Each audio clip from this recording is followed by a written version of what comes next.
Bismillahirrahmanirrahim. Assalamualaikum warahmatullahi wabarakatuh. Selamat jumpa kembali di IPS kelas 9 SMP 1 Cisolok. Di awal ajaran baru kita mulai untuk IPS kelas 9. Insya Allah kita bertemu dalam 6 bulan ke depan ya.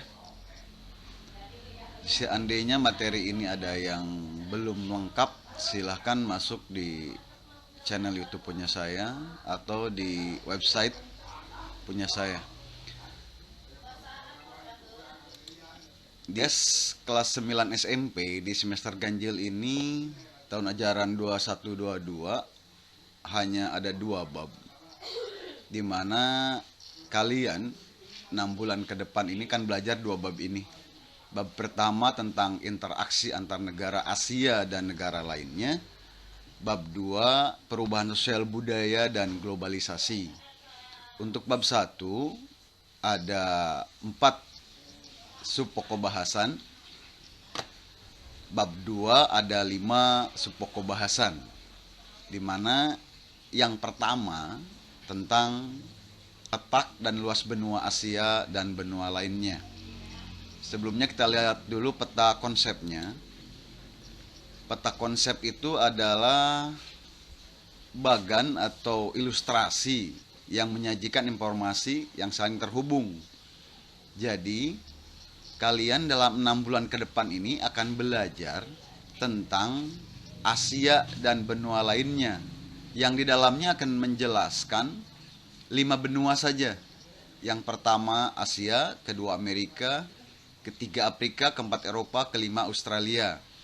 Nanti dari benua Asia dan benua lainnya ini yang akan kita lihat adalah kondisi alam dan penduduknya, di mana potensi alam dan kependudukan ini akan berpengaruh setiap wilayah dan berbeda. Nanti yang ketiga selanjutnya bagaimana kita memanfaatkan potensi alam itu.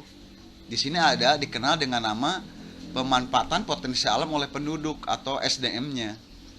Alam sehebat apapun ya tergantung kepada sumber daya manusia. Nanti dari potensi alam ini, begitu kita memanfaatkan, akan melahirkan interaksi. Interaksi antar negara ini adalah hubungan antar negara seluruh dunia. 5 benua ini akan berhubungan karena memanfaatkan potensi alam oleh penduduknya. Terjadilah interaksi. Setelah interaksi akan terjadi perubahan. Perubahannya ini mungkin bisa ke arah positif negatif, di mana negara Asia dan benua lainnya saling berhubungan dalam kondisi ekonomi, sosial, budaya, dan lain sebagainya. Jadi peta konsep kita untuk IPS kelas 9 adalah Asia dan benua lainnya itu 5 benua, dilihat dari alam dan penduduk, terus bagaimana memanfaatkan potensi alam tersebut, dan bagaimana dampaknya, terjadilah interaksi. Pertemuan 1 kita bahas tentang bab 1. Bab 1 ini ada 4 poin. Salah satu poin yang pertama adalah letak benua Asia dan benua lainnya, luas benua Asia dan benua lainnya. Letak ini untuk di tingkat SMP dibagi 2. Ada letak astronomis, ada letak geografis. Letak astronomis itu letak di bumi kita yang memisahkan garis lintang utara dan selatan. Sementara geografis membagi bumi kita menjadi barat dan timur.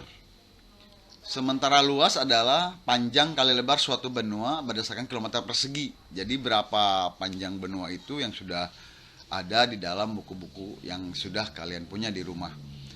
Apa tujuan pembelajaran yang pertama ini? Tujuannya ada 4. Jadi dalam pertemuan pertama ini kita akan mencoba apa yang akan kalian dapatkan setelah materi pertemuan pertama ini. Yang ke-1 diharapkan kalian mengetahui tentang letak benua Asia dan benua lainnya. Ini peta seluruh dunia Dan kalian setelah belajar ini harus tahu mana benua Asia, mana benua Amerika, mana benua Afrika, mana Eropa, mana Australia. Yang kedua, diharapkan kalian bisa mengetahui apa itu letak astronomis. Letak astronomis itu tadi sudah disampaikan, garis hayal yang membagi bumi menjadi dua bagian ya. Ini contoh bumi kita nih.